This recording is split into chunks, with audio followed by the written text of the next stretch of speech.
Welcome to the commencement exercises for the class of 1999, the 103rd class to graduate from Randolph-Macon Women's College. Our invocation today is offered by Lawrence Bowden, chaplain of the college and associate professor of religion.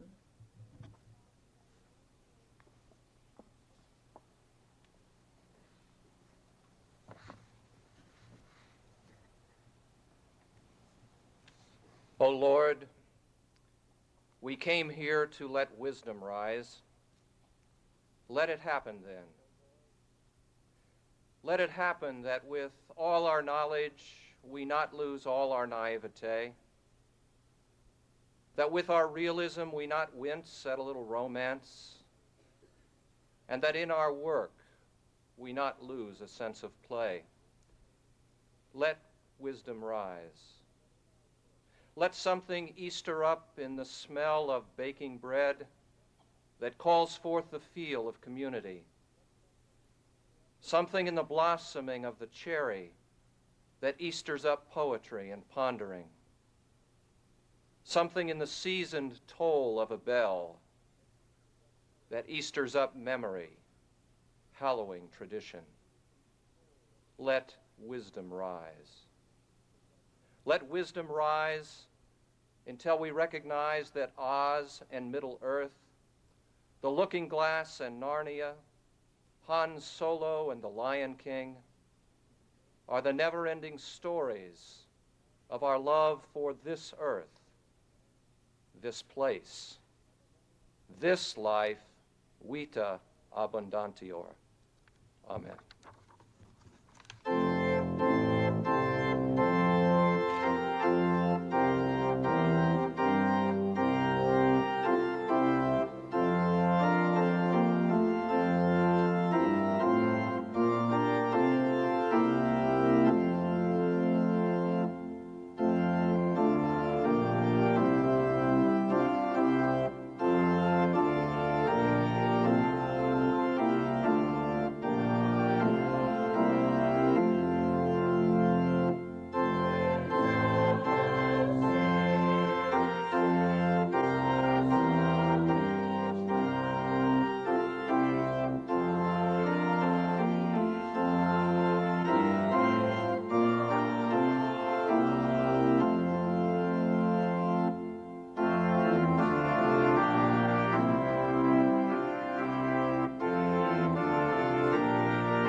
Carolyn Richardson Aldeget, known to her Randolph-Macon friends as Bo, graduated magna cum laude in 1967 and was the class of 1999's first choice in a long list of possible commencement speakers. It is no wonder.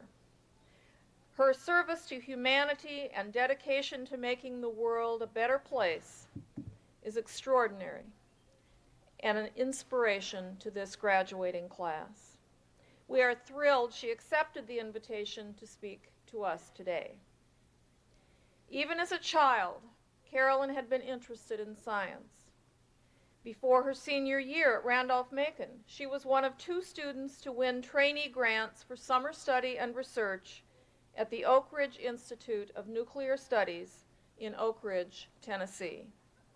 She was elected to Phi Beta Kappa with majors in both biology and chemistry, and for the next decade, she worked as a researcher at Georgetown University Medical Center. In 1984, Carolyn's father succumbed to cancer. His death angered, frustrated, and inspired her. She dedicated herself to learning all she could about the disease, convinced that it must be preventable. The next year, with the enthusiastic support of colleagues and friends, Carolyn established the Cancer Research Foundation of America. Since its inception, CRFA has provided more than $28 million in support of its mission, cancer prevention through scientific research, education, and early detection. The foundation has become nationally recognized as a leader in the fight against cancer. In recognition of the many contributions the foundation has made to the Washington, D.C. metropolitan area, Carolyn was named a Washingtonian of the Year in 1996. Carolyn currently serves as president of the National Coalition for Cancer Research. She is formally affiliated with the following NCI-designated cancer centers: Fox Chase Cancer Center, where she's the member of the board of directors; UNC Lineberger Comprehensive Cancer Center; H. Lee Moffitt Cancer Center, and she is also a member of the boards of directors of the Women of Colon and Breast Cancer Survivor Group. Additionally, she serves on the board of sponsors of National Breast Cancer Awareness Month, the honorary board of the Association for the Cure of Cancer of the Prostate, the joint sponsor leadership council of the Intercultural Cancer Council, and the health advisory board of the National Men's Health Foundation. Important programs and partnerships developed under her leadership include the Congressional Families Action for Cancer Awareness Campaign, Project Awareness, Buddy Check 9, and Dr. Helfenstein's Body Fun, an award-winning interactive CD-ROM game promoting healthy habits for elementary school-age children. Carolyn spearheaded a drive to raise funds for the George Washington Mammovan, the first mobile mammography facility in the nation's capital. For these and other efforts, she was honored with the 1992 Breast Cancer Awareness Award given by Columbia Hospital for Women and the National Women's Health Resource Center. She also won the 1996 Belva Brissett Advocacy Award for the Breast Cancer Resource Committee. Her many efforts to support career development of young scientists were recognized with the first Excellence Award presented by the Associate Member Council of the American Association for Cancer Research. Carolyn has testified before committees of the U.S. Senate, U.S. House of Representatives, Food and Drug Administration, and Department of Health and Human Services, and she is a member of the 1993 class of Leadership America. It is our great fortune to have her return to her alma mater today. Bo, welcome home.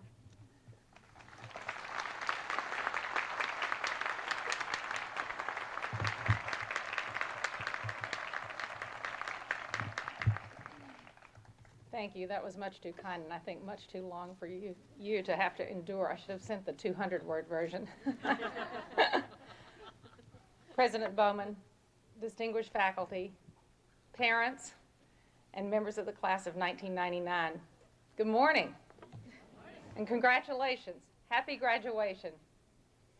Thank you so much for inviting me to speak with you today.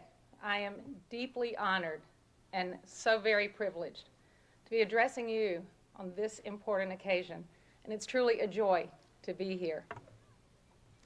I was at a dinner party last week, and I met another Randolph-Macon alumna, which is not so usual in Washington. In fact, it's a relatively rare occurrence, so it was sort of exciting. And our conversation turned to graduation and to this speech.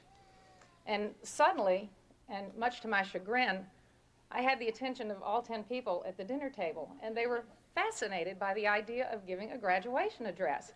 It was something I'd never really thought about, but apparently a lot of people have, and they fantasized about it. So everybody wanted to know what I was going to talk about, what was going to be my theme for today. So I thought, well, I guess I better tell them what I plan to talk about. And my theme is this: no one ever remembers the words of a graduation address. And just to prove it, we went around the table, and not one person remembered what was said at his or her graduation. They didn't even remember who the speaker was. So it just proved my thesis, and that is that I plan to leave you, I hope, with a series of images, of word pictures instead of words. Well, the first one I think you'll understand is the red brick wall. The second image I hope you'll remember is a kaleidoscope. And the third is a little red wagon. Well, each image at the dinner table became then a topic for group discussion. We never sort of changed the subject, moved on to something else. They wanted to know why I'd chosen each one, and I explained. Well, the first one, the red brick wall, obviously, represents your education, the foundation of not only your present learning, but of all your learning in the future. I believe it is something that it's yours forever, and it will never, ever be taken away from you. In the 32 years, scary, since my own graduation, my education right here, firmly grounded in the liberal arts, has never failed to serve me well. The kaleidoscope represents the twists and turns that your life will take, the choices you make as a result, and the values that guide those choices. And the little red wagon, to me, symbolizes service to others. Finally, back to this dinner table conversation, I said, I wish I could just give the speech the way it's happened here, because we did talk about all these themes. And I said, I wish we could just have a conversation, that I didn't have to deliver a formal address. And they said, well, why can't you? And I said, well, for starters, I think this is too important an occasion not to be well prepared. But I do hope that my remarks will seem to you more like a conversation than a formal address. I'd like for you to think for a moment about the second image, the kaleidoscope. As I said, the kaleidoscope represents the choices you make and the twists and turns your life does take as a result of those choices. And you do have choices as women and as individuals that really were not available to me and to my classmates when we sat where you are today.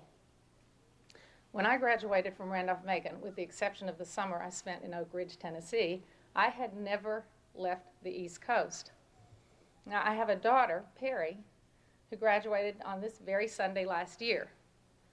At the age of 23, Perry has lived in France, in Greece, in Costa Rica, in Spain, and now in Italy.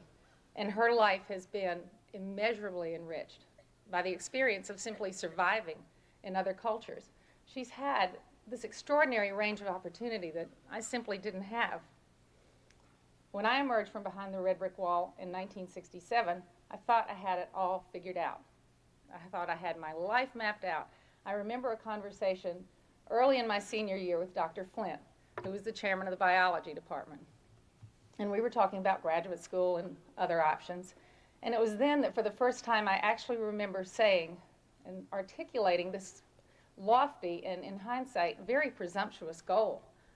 I wanted to cure cancer. Go figure. So we started talking about graduate school and other options, and I then decided that I would try to pursue a career in cancer research. Well, somehow it didn't work out that way. I didn't get into the graduate school I really wanted to go to, so I decided not to go for a while.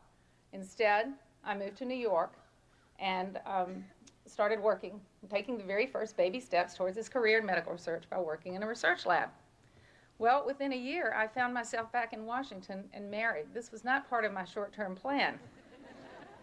But I continued on my career path, and I worked in a lab at Georgetown, continued to explore the idea of graduate school, and then it sort of dawned on me that maybe working in a medical research lab was not the way I was going to help cure cancer. I found out that I actually hated the slow pace of medical research. So eventually, the kaleidoscope twisted again, and my husband and I decided to have children. And then I made what was for me a very dramatic choice. I decided to stay home with them full time. I was this career person. I was not going to deal with that, but I did. I changed my mind, and I suspect I will not be the first person or the last to tell you that this is the most important role I've ever played in my life. But it also meant that my my quest to cure cancer had to go on hold for about another 10 years. And I don't know if you've ever heard the maxim, life is what happens to you when you're making other plans. Well, I'm a textbook case. The message here is that you do have the freedom to choose, and you have the education that will help you make wise choices, but your life will simply never follow a predictable path. The kaleidoscope is constantly shifting into new patterns, and it's up to you to turn it towards the light. We all know that in order to see the patterns of a kaleidoscope, you have to illuminate it. So a few years later, after staying home, throwing myself into volunteer work, my kaleidoscope reconfigured itself into an amazing new pattern. It actually took a staggering loss in my life to bring me to this third phase, and to this day, here with all of you. In 1984, when my children were aged 3 and 8, my father was diagnosed with cancer. And I found myself suddenly playing an unexpected role, that of his caretaker, while he was dying. I don't think that's anything anyone can ever really prepare for. My father was a World War II hero, and more importantly, he was my hero. And when he died, I was just so sad, but I was also angry, and it was the anger that motivated me to take the next step in my life. My father's illness actually propelled me into rethinking my goals and recommitting myself to this vision that I had developed sort of between the years of 1963 and 1967, right here.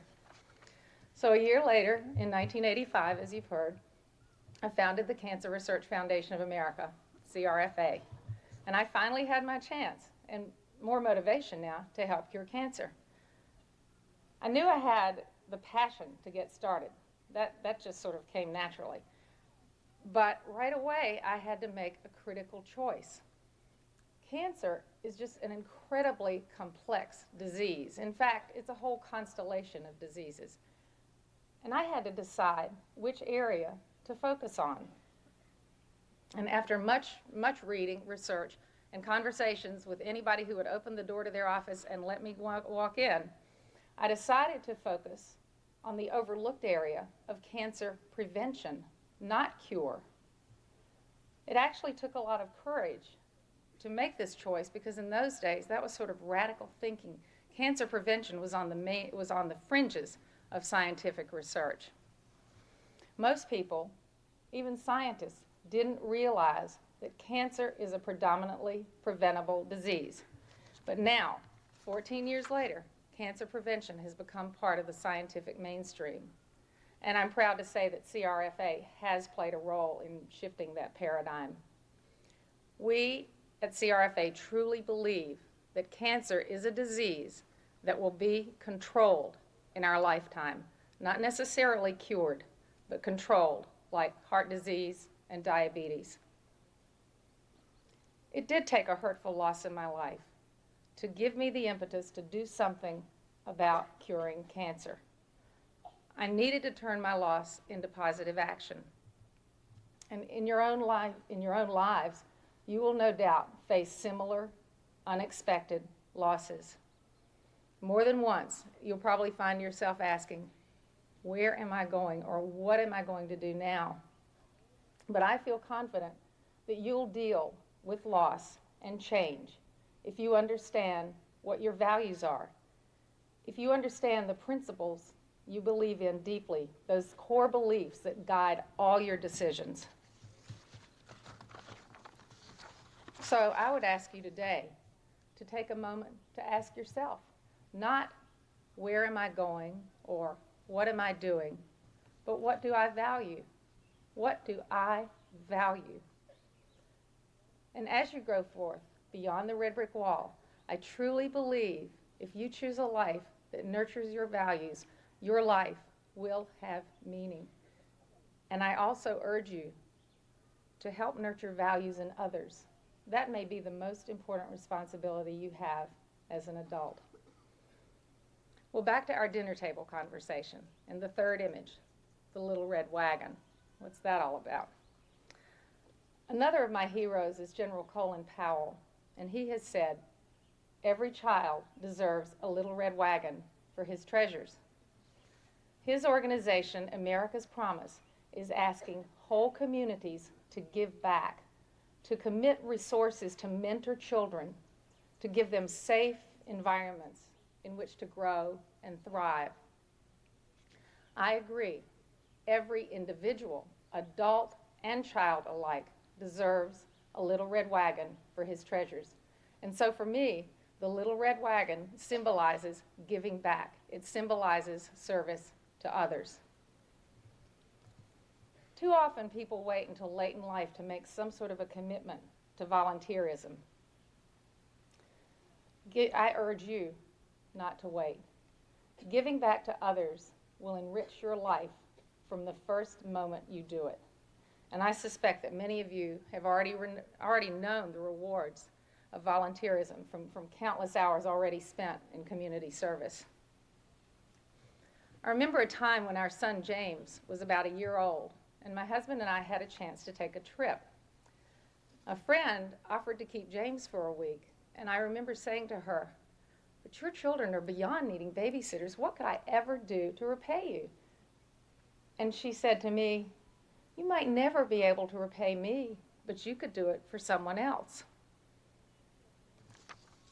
You might never be able to repay those who make a difference in your life in ways large and small, but you can make a difference for someone else." The nonprofit world is all about giving back. I urge you, consider it as a career. The rewards, unfortunately, are often less tangible than they are in other careers, but I want to assure you there are great rewards. I get to go to work every day with people who are as passionate about a cause as I am. And I've been rewarded by finding myself in the company of many, many individuals whose names you would instantly recognize. And I'm privileged to count many of them as friends.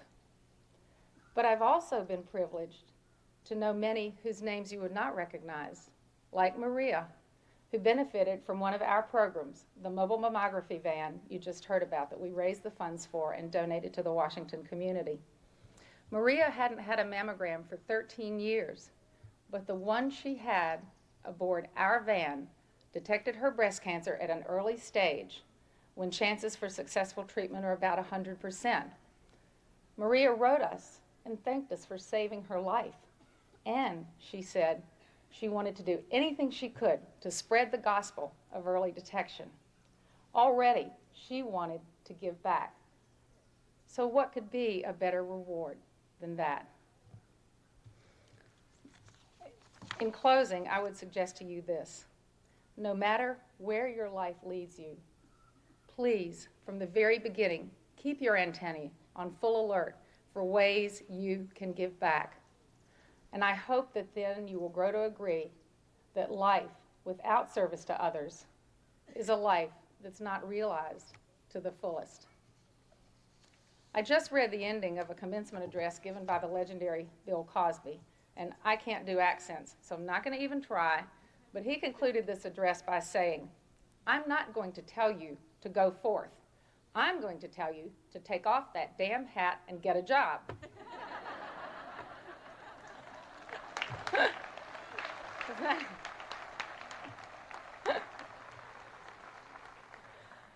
But in conclusion, I do say to you, go forth. In fact, I charge you, go forth, rooted in the values you have derived from your family and your community, full of optimism, full of promise, and on the wings that have been given you by the red brick wall of your education, the kaleidoscope of choice, and the little red wagon of service to others. Thank you so much for your attention.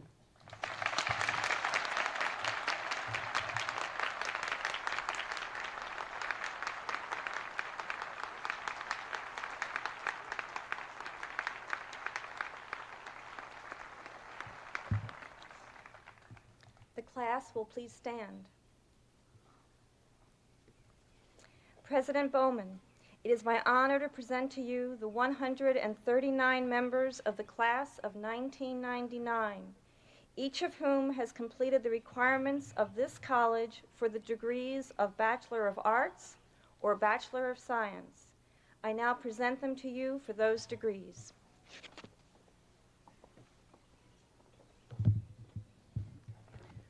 On the recommendation of the faculty and by the authority vested in me by the Board of Trustees of Randolph-Macon Women's College, I confer upon you the degree of Bachelor of Arts or Bachelor of Science and declare you entitled to enjoy all the rights and responsibilities pertaining thereto. Squires, please stand.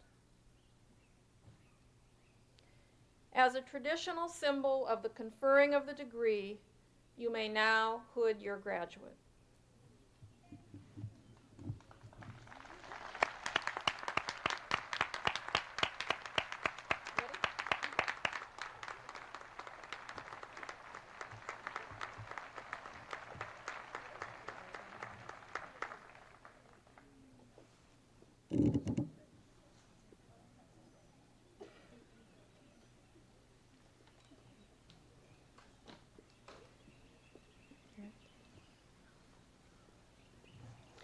Oyeba Emefa Achia.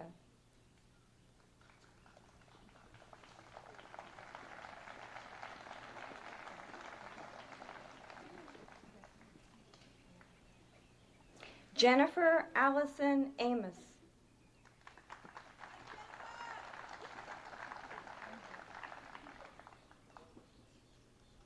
Emily Elizabeth Angle.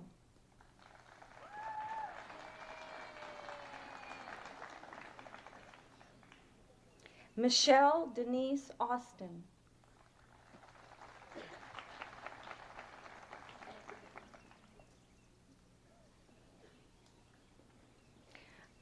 Ariana Catherine Azzoni, summa cum laude, Phi Beta Kappa.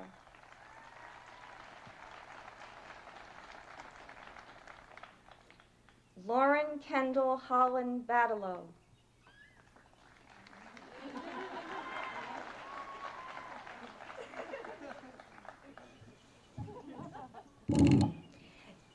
Jennifer Lynn Baird.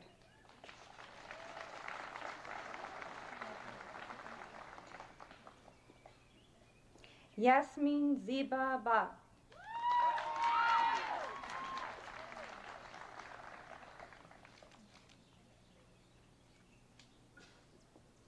Christina Elizabeth Basson.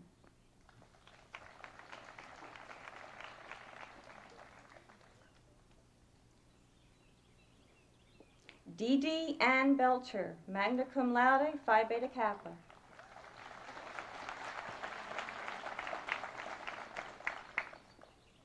Mary Norkett Brian Benedict.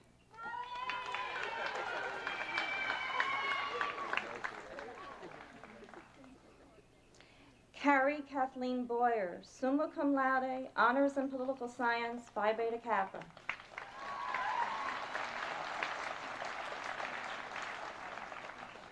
Ellen Elizabeth Bullock, cum laude.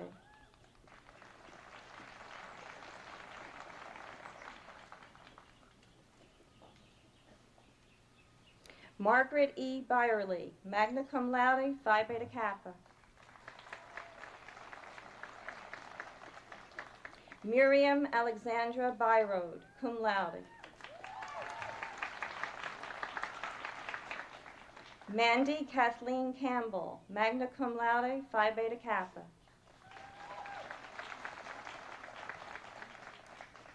Paige Wynn Carlson.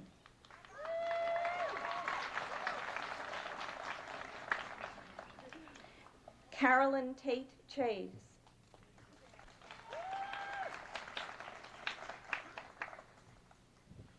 Sarah Hack Chesney, magna cum laude, honors in economics, Phi Beta Kappa.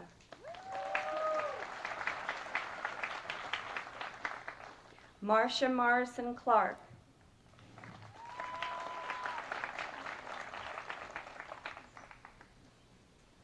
Sherry Lynn Clark.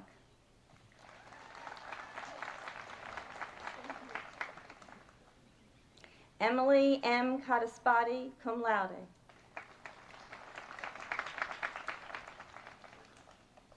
Courtney Vale Collins.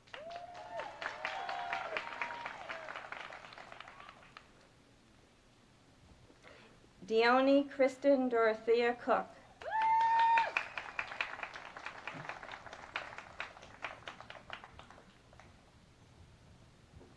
Mildred Lynn Cooper.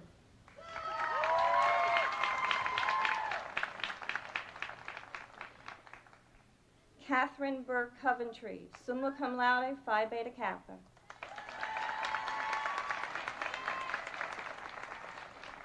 Jessica Renee Crittenden, cum laude.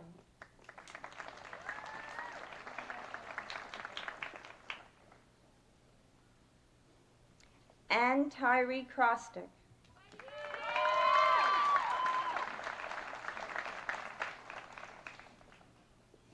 Mary D. Culbertson.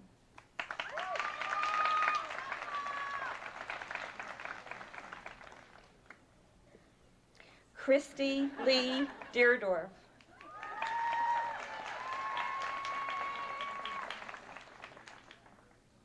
Melissa Christine Deemer, cum laude, honors in biology.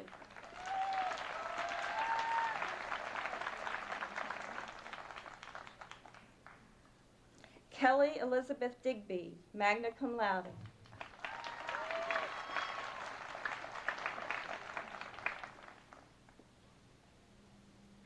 Megan Christie Dolezal.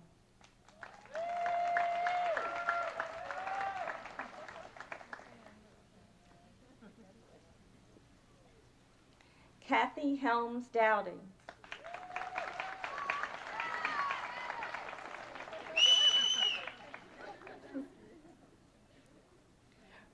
Ruth Kirk Eccles.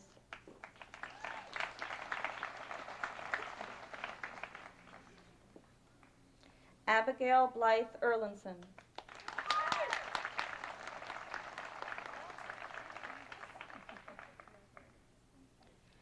Julie Renee Farris, cum laude.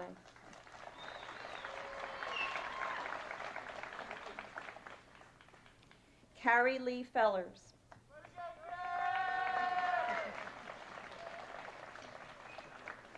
Tara R. Fink in absentia. Sarah Robin Margaret Fisher.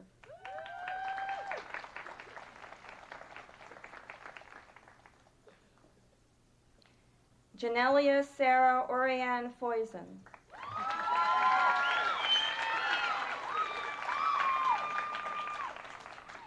Jana Catherine Forrester.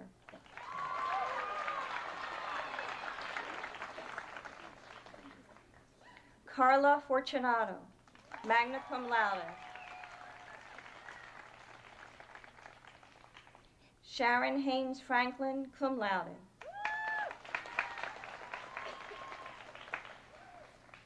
Destiny Amay French.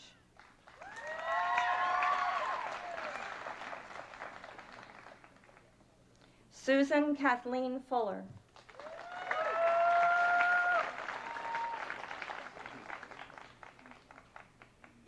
Travis Lane Giles.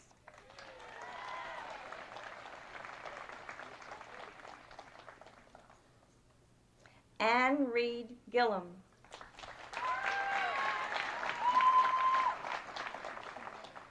Leah Jane Glassmeyer, cum laude.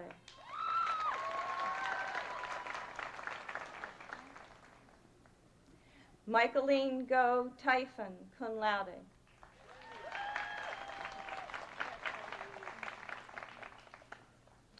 Julie Lennox Goldberg.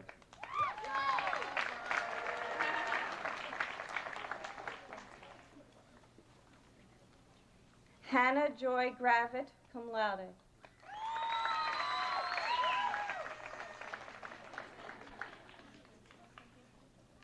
Michelle Marie Haynes.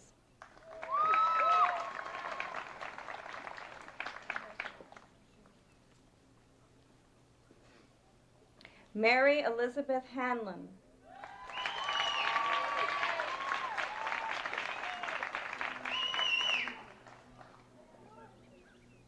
Amber Elizabeth Hargett.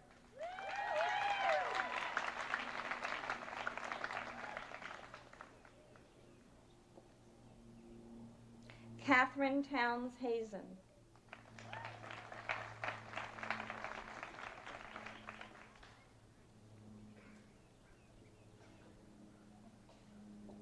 Susanna Rose Henderson.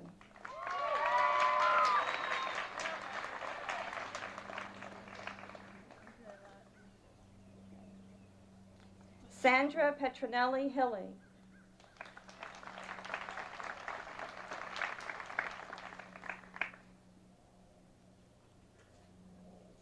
Christina Elaine Hively.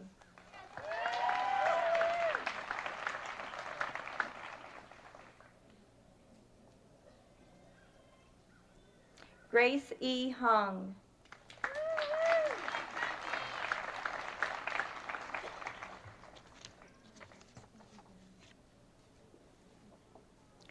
Carmen Marie Horner.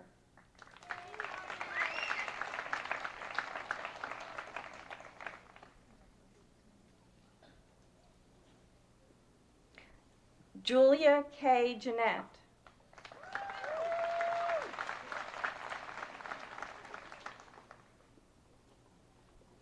Kelly Alexandra Jones.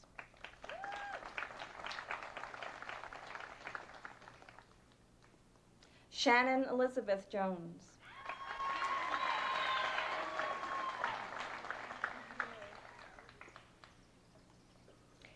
Stephanie Ann Jones.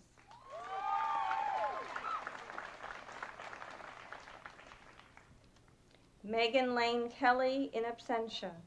Paige Elizabeth Kroner.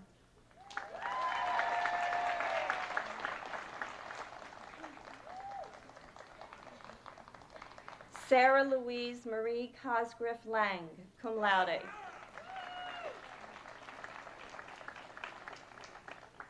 Rosemary Elizabeth Lee.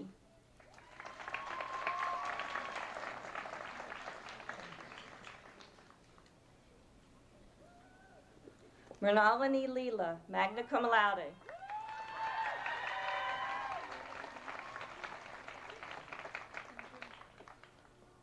Jamie Allison Lockwood.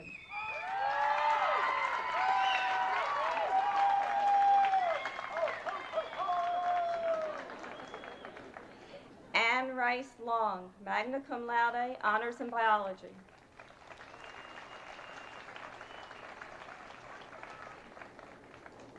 Heather Elizabeth Long. Melissa K. Lucas, cum laude.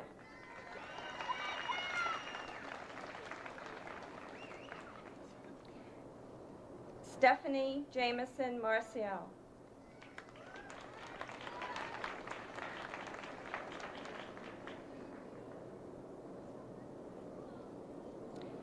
Kelly Marie Martin.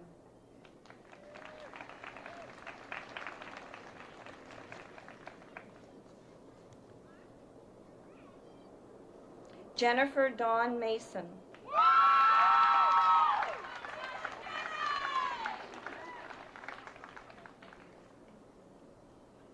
Danielle Denise McConnell.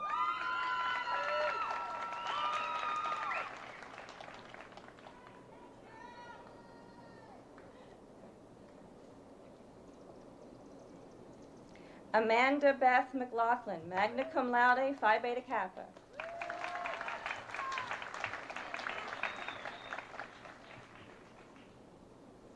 Olivia Kula McQueen.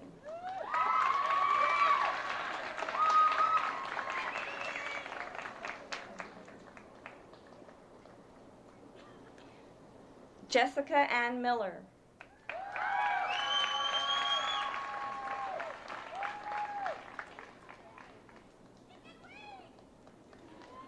Sarah Tamoy Mura.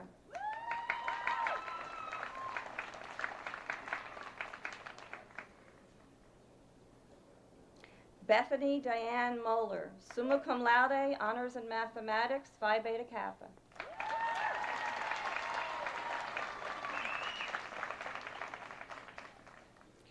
Danielle Renee Moeller.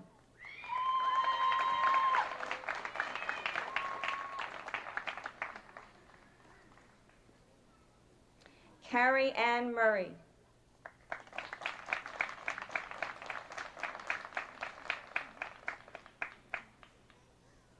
Marlo Nicole Myers, cum laude in absentia.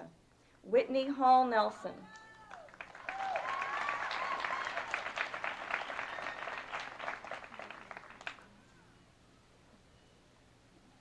Hong Tu Win.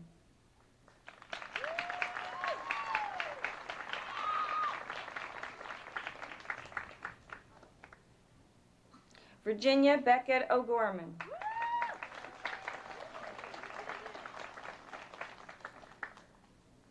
Kazuko Amoto.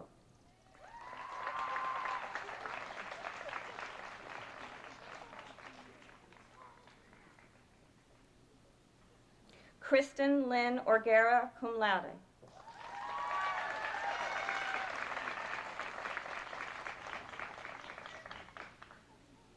Elizabeth Lawrence Parker, magna cum laude.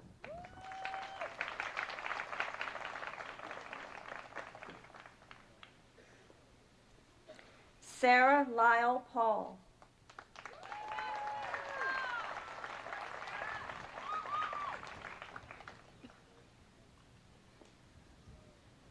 Stephanie Lee Pesterich, summa cum laude, honors in politics, Phi Beta Kappa.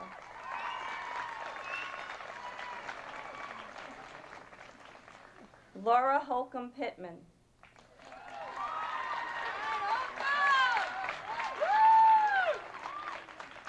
Comfort Carolyn Alicia Pollard, cum laude.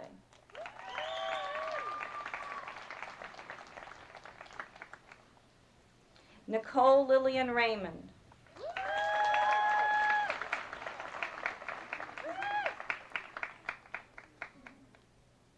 Christine Margaret Reamer.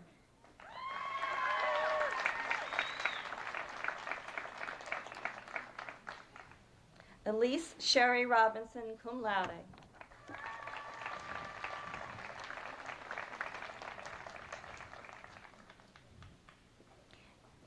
Jennifer Lee Ruppke.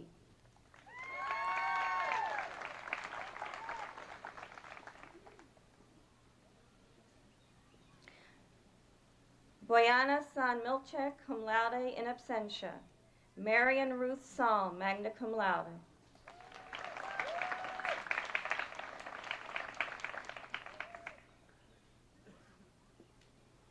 Noriko Sanafuji.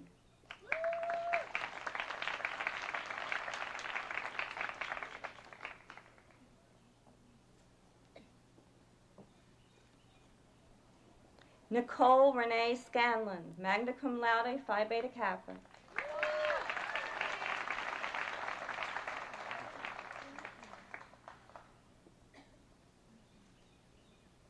Stacy Smiles Schiller.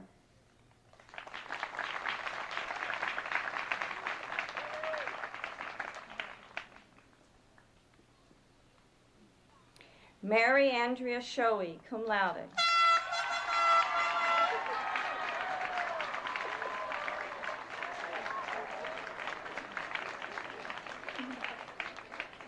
Deanna Lee Gas Tiger Schwartz.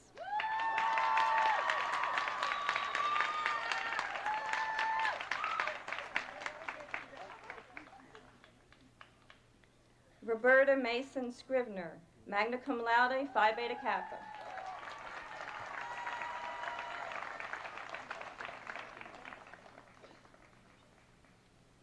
Candace Marie Shorter, magna cum laude.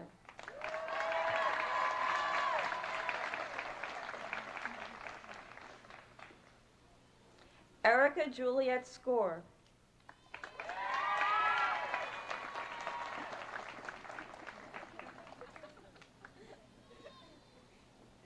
Mary Catherine Slay.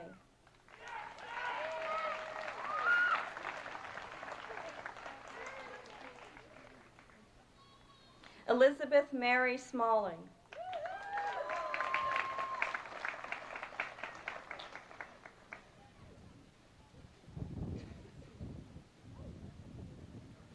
Megan Lee Smith.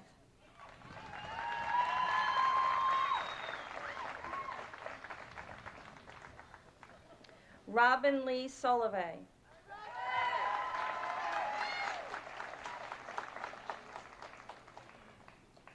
Stacy Joellen Sox, magna cum laude, Phi Beta Kappa.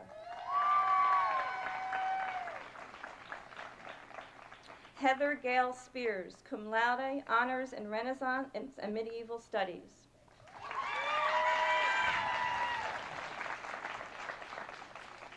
Kendra Renee Speech.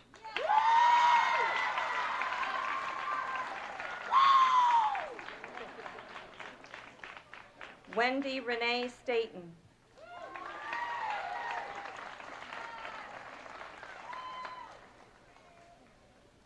Joan Irene Steer, summa cum laude, honors in English, Phi Beta Kappa.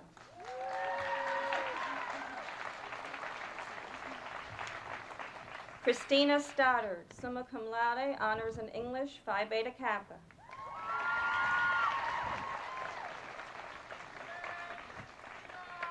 Susan Strait.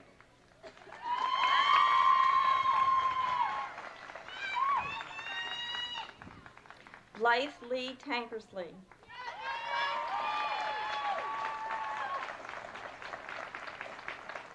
Jennifer French Thompson.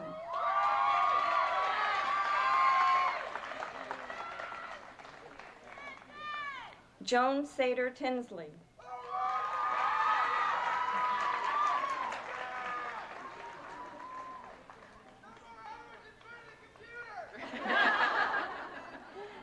Tara Janelle Towler.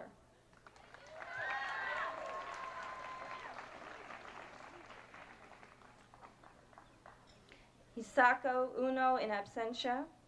Clarissa Michelle Venenberg Jones in absentia. Allison Nicole Wack, cum laude.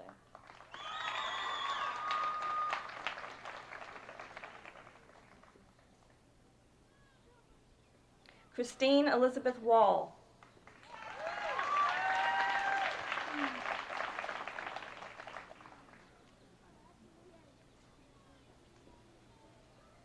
Petra Charmaine Walton.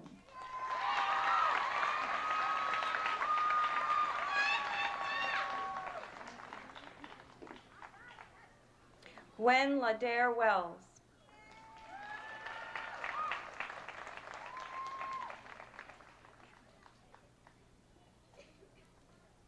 Lauren Wells Whittington.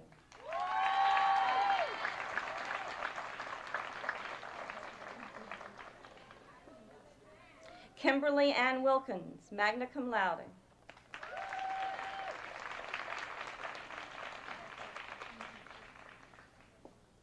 Ann Brandeis Williams.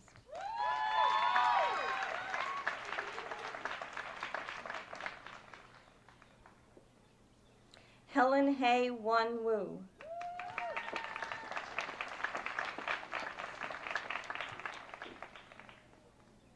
Allison Elizabeth Wood.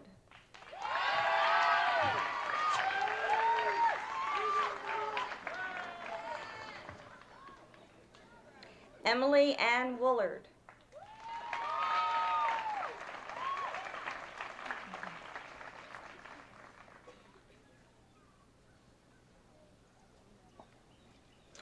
Andrea Catherine Yasamidis, magna cum laude.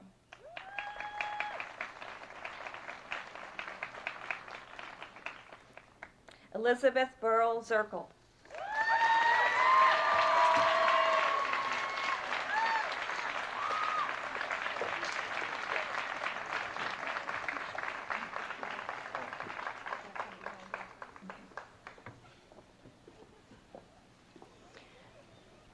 Congratulations to the class of 1999.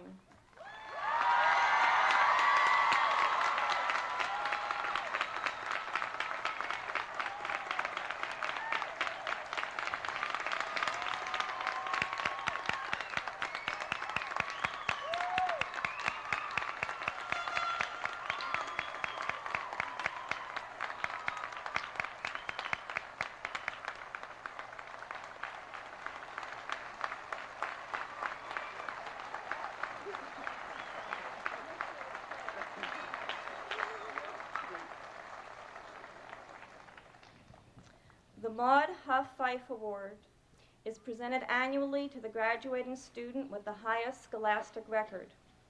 In cases where we have more than one student with the same high academic record, the award goes to the graduating students with the highest scholastic record. This year, there are 3 graduating seniors who share the honor of being ranked first in their class. One of the recipients is from Yelm, Washington. She is a political science major with a concentration in Japanese studies. This student spent her junior year at Fukuoka Jogakuen College in Japan. She earned honors in political science for her study, Politics and Education, the Case of School Vouchers. This student was awarded the Elizabeth Also Brooke Gibb Award in 1996. This past year, she was president of the Macon Activities Council. She is planning a career in public affairs. Another recipient is from Meriden, Connecticut. She is a sociology anthropology major with concentrations in human services and women's studies. During her years at RMWC, she completed an experiential learning internship at the Women's Resource Center and was elected to a 3-year term on its board of directors. This recipient was a study skills tutor in the Learning Resources Center since her sophomore year.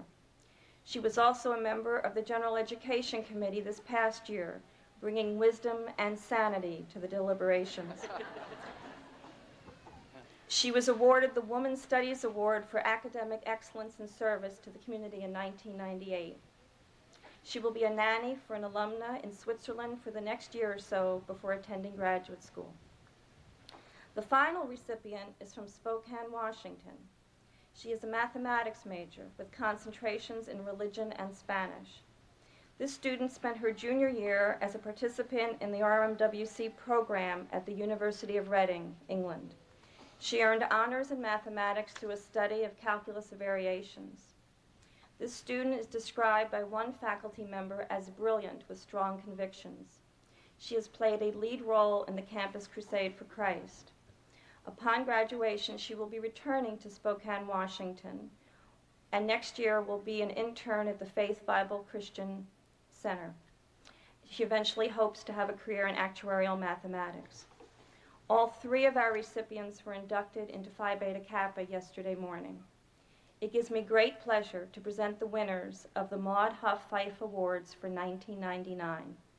I invite political science major Carrie Kathleen Boyer, sociology anthropology major Catherine Burke Coventry, and mathematics major Bethany Diane Muller to come forward to receive their awards.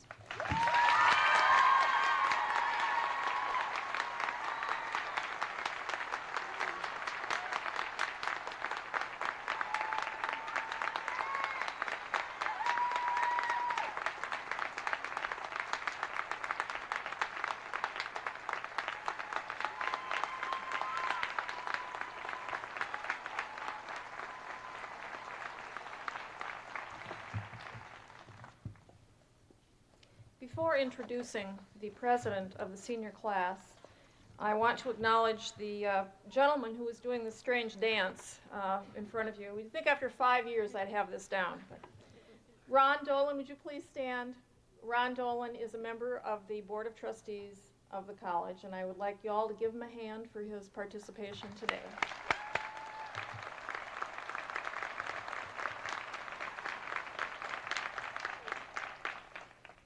Destiny French, president of the class of 1999, graduates today with majors in both political science and economics and concentrations in chemistry and creative writing. She managed to squeeze 5 years of classes into 4 years and has been known to schedule simultaneous classes in order to accomplish that.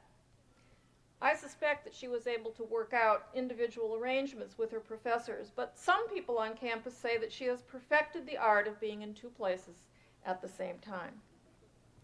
There is other evidence of that ability. In addition to a very heavy academic load, Destiny served as a Gold Key Guide, orientation leader, MAC committee chair, and intern at Lynchburg Family Practice. I asked Destiny where she sees herself in the future. She said, "I would like to be a radiologist and mother of 5. Working on my 5th bestseller, occasionally interrupting my doctoring and writing to travel to Randolph-Macon for a trustee meeting, and still agreeing to Jim Duffy's requests to serve on admissions panels.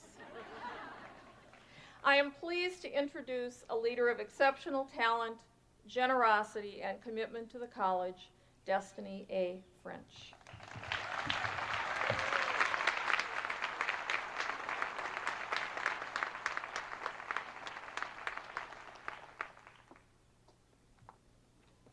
Thank you very much, President Bowman. It's wonderful.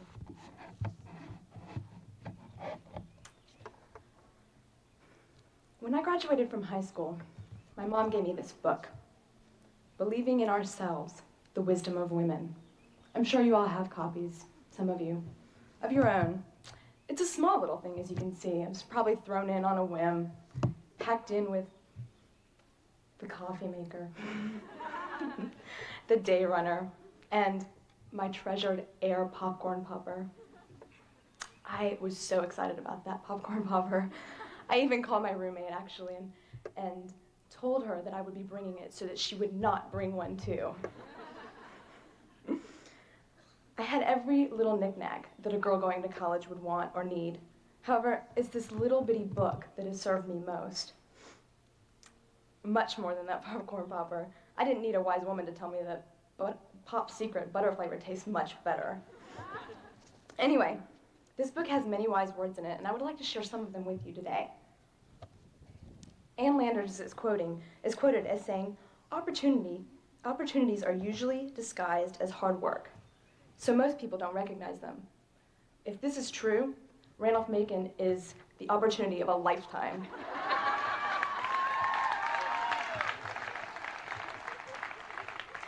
The faculty demands hard work and 100% effort, contributing to our growth and expanding our opportunities. We all know that the faculty have been praised repeatedly in the Princeton Review, but it's the personal interaction that we will remember. I mean, where else can you undergo an attempted assassination by your African politics professor in the middle of a model United Nations summit? It may sound like fun and games, but when you're faced with a 4-foot African tribal spear, you better defend what you're saying. The next time, it may not be a weapon you are facing, but a prospective client, and you will be prepared to defend your product. RMWC is a community that promotes hard work, yet provides us with exceptional opportunity to deepen our thinking, to express ourselves, and to become women. Which brings us to the second quote by Simone de Beauvoir. One is not born a woman, one becomes one. Womanhood, in my opinion, is not a matter of age, it's a matter of mind. A friend often teases me that I attend Randolph College for Macon women. But I really don't think that's such a bad thing. What's so bad about emphasizing the important role women play in our society? What's so wrong with supporting women to become outstanding doctors, writers, or businesswomen, or all three? No, we are not a factory stamping out clones of the perfect woman. Instead, we emphasize our oddities and our own unique qualities so that each woman can develop individually. Emphasizing the individual has taught us to fend for ourselves, but not to forget our friends who are right behind us. It has given us self-confidence to know we can achieve our goals. Randolph-Macon has helped each of us, young or not as young, become a stronger, more independent woman. With this strength and independence comes another attribute that we must accept and cherish. Diane von Furstenberg said, "The more independent you want to be, the more generous you must be with yourself as a woman." Randolph-Macon has given us the opportunities to expand our knowledge, to act as leaders, and to develop sturdy bonds of friendship. We must use these tools and act as role models to females surrounding us. We can be smart and powerful women with lots of college friends. However, if we throw generosity into the equation, we become smart ladies, and they are the most powerful of all. The final quote has no page number. It has inspired me most, and I hope it will inspire all of you as well. Okay, I'm not gonna cry. The inscription from my mother reads, "You are a part of the Randolph-Macon women now. Go get 'em."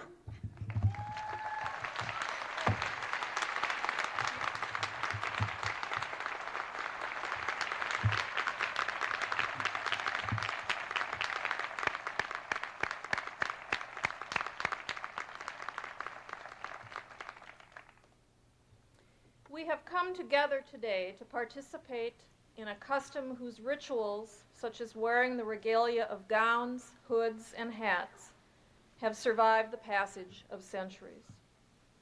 The fact that these traditions have resisted the pressure of change is testament to the importance of the event they represent. Commencement stirs in us a very human and universal desire to start again, to begin new adventures, to take those first few steps along a new life path.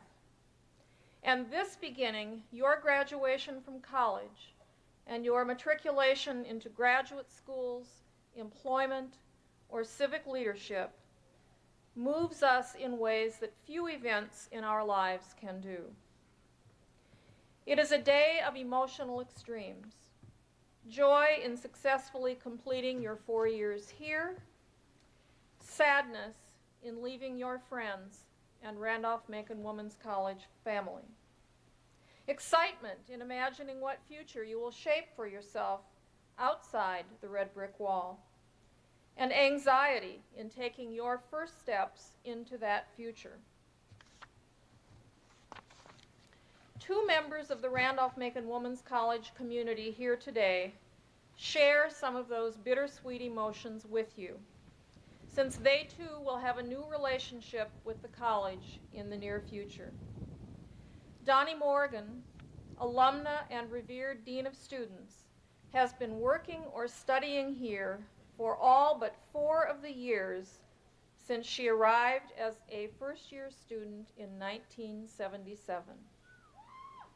She has decided to change her life's path, and next year will not be walking the halls, at least on a daily basis, of this home that is so familiar to her. Ann Kimball, a superb teacher, serious scholar, and committed campus participant, is retiring this year.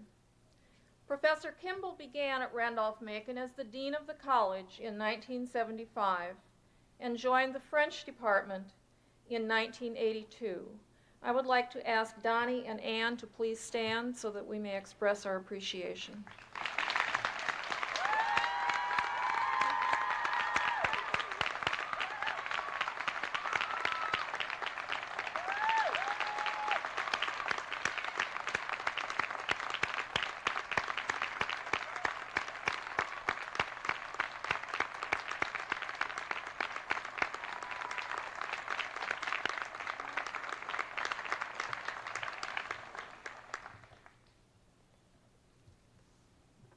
On the journey that has brought you to this special day, each of you has been the recipient of nurture, cooperation, and friendship of a host of supporters to whom your achievements are a source of considerable pride and joy.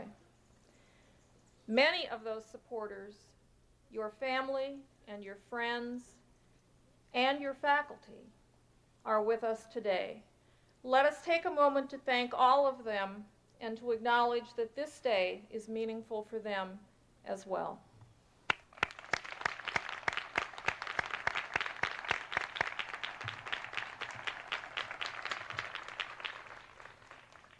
You, the members of the class of 1999, are the last graduating class of the century.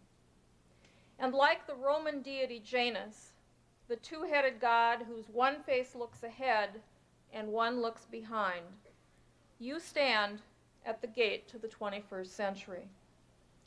In the past 4 years, you have benefited from the long-standing, RMWC commitment to educating women for leadership roles in a growingly complex world.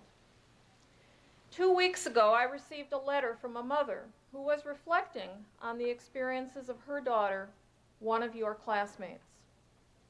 She had this to say: "My daughter has learned courage at Randolph-Macon, the courage to speak up for what she believes is right, and to do so in an informed manner. She has learned courage to pursue goals and to keep trying. She learned courage to live life with a happy heart. And my daughter has learned charity. The diversity of experiences and people offered through Randolph-Macon have given her a much greater understanding of the human condition. She learned how to best conduct herself so as to live in harmony with those around her. She learned that good and right do not always prevail. She learned that she could make good and right prevail in her own mind and heart." Randolph-Macon Women's College has a long history of transforming women in the ways described by this thoughtful mother. It is clear that this was the goal at the very core of our beginnings. Many centuries ago, Plato said, if women are expected to do the same work as men, we must teach them the same things. With that understanding and spirit, and close to those same words, William Waugh Smith opened the doors of this college in 1891. Since that first bold step by the founders who transcended those pervasive beliefs that women could not aspire to the same roles as men, Randolph-Macon graduates have entered virtually all of the fields previously welcome to men only. They have become lawyers, investment bankers, members of the clergy, doctors, chemists, and engineers.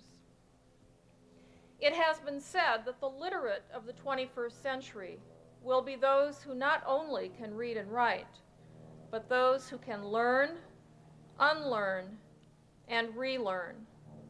Your rigorous liberal arts education ensures that you will not only be among the very literate, but it assures the world that you will make a difference in the 21st century. One of you will be in a PhD program in cognitive psychology at the University of Louisville. Will your work perhaps help us to a better understanding of Alzheimer's? One of you will be participating in a study of Lake Baikal and Lake Tahoe in California, using Russian language skills to interview older residents to learn of the changes that have occurred in the Baikal region during their lifetimes. Might that become a step in improving the environment through a cooperative global effort? Another of you will be studying international relations at the University of Arizona. Will your work help lead to world understanding that puts an end to horrors like Kosovo? One of you will be interning at the Smithsonian's National Museum of American Art.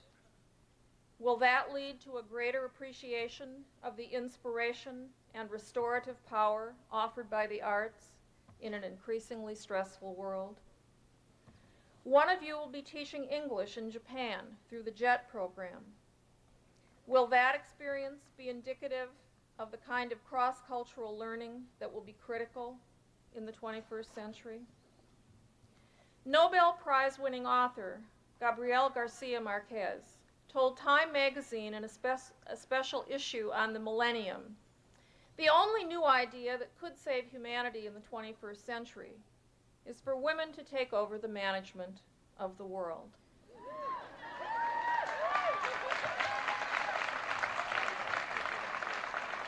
Armed with the experiences of these past 4 years, I know that you will be among those leaders. Class of 1999, you came here from nearly every state and countries that include Germany, Japan, Malaysia, and Yugoslavia. You shared classes with students from Albania, Bangladesh, Brazil, Bulgaria, France, England, India, Peru, and Northern Ireland.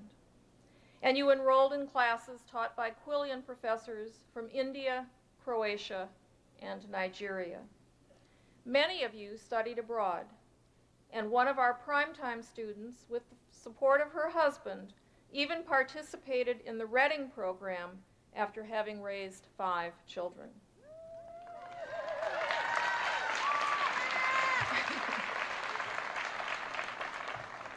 There are 139 of you. 15 are members of Phi Beta Kappa, and 7 are members of Omicron Delta Kappa, the National Leadership Honorary Society. 44 of you have earned Latin honors, 9 of which are summas, and 9 students read for departmental honors. You are the newest of approximately 25,000 alumni who call Randolph-Macon their alma mater, who have benefited from this college's noble heritage, enduring traditions, and strong foundation. I wish you well as you go forth, with confidence born of the preparation you have received here, and carry with you the knowledge that you will always be welcome to return to this college, your academic home. Godspeed.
My, how you've grown. My, how you've grown. I remember that child a day too. Just wait and see. Just wait and see. I remember those words how they challenged me.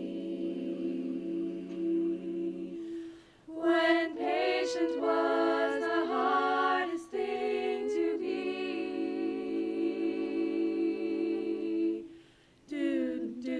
Because we can't make up for the time that we've lost. I must let these memories provide. You. No little girl can stop her world to wait for me.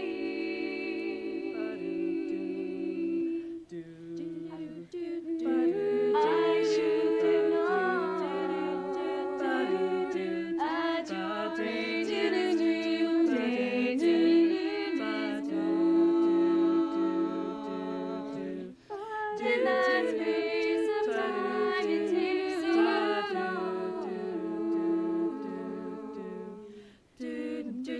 Because we can't make up for the time that we've lost. I must let these memories provide.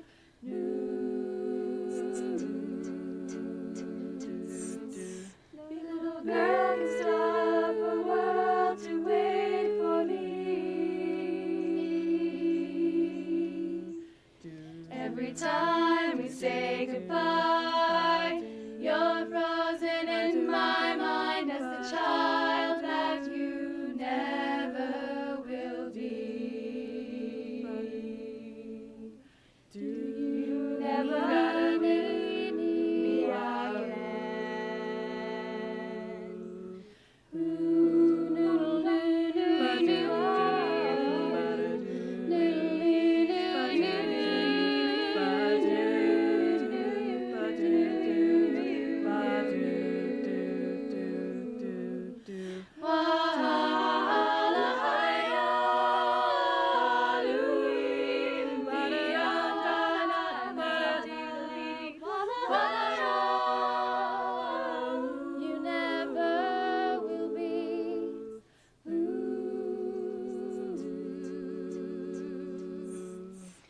more to you than a stranger can be.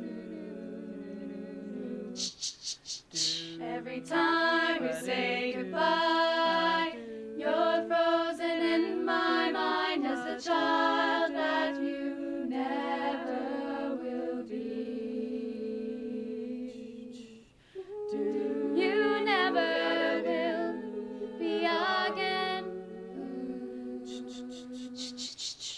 Every time we say goodbye, you're frozen in my mind as the child that you never will be again.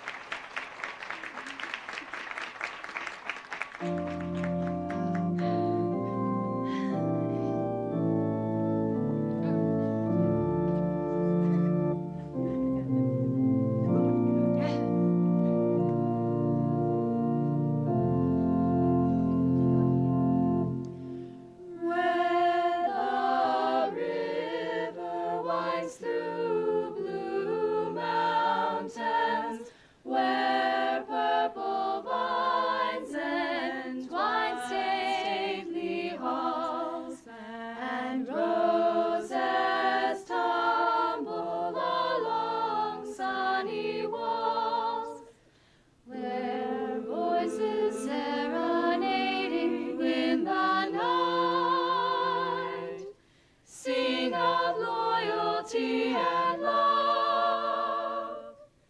There let wisdom rise. Oh, there let wisdom rise. Randolph-Macon in fair Virginia, home of true learning, beauty, and art, we sing thy praises, alma mater. Our voices serenading in the night pledge thee loyalty and love. Here let wisdom rise. Oh, here let wisdom rise.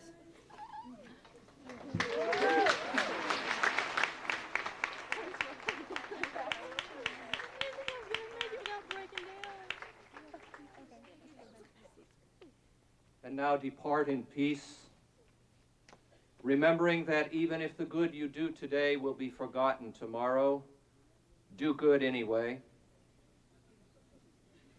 Even if you are cheated and justice is abridged, be just anyway. Even when people fail you, disappoint you, or deceive you, love them anyway. Even if you are overlooked or unrecognized, while the prideful seem to thrive, be humble anyway. Even if a great vision can be ridiculed by someone with a small insight, have vision anyway. And even if God seems absent from reason or common sense, believe in God anyway.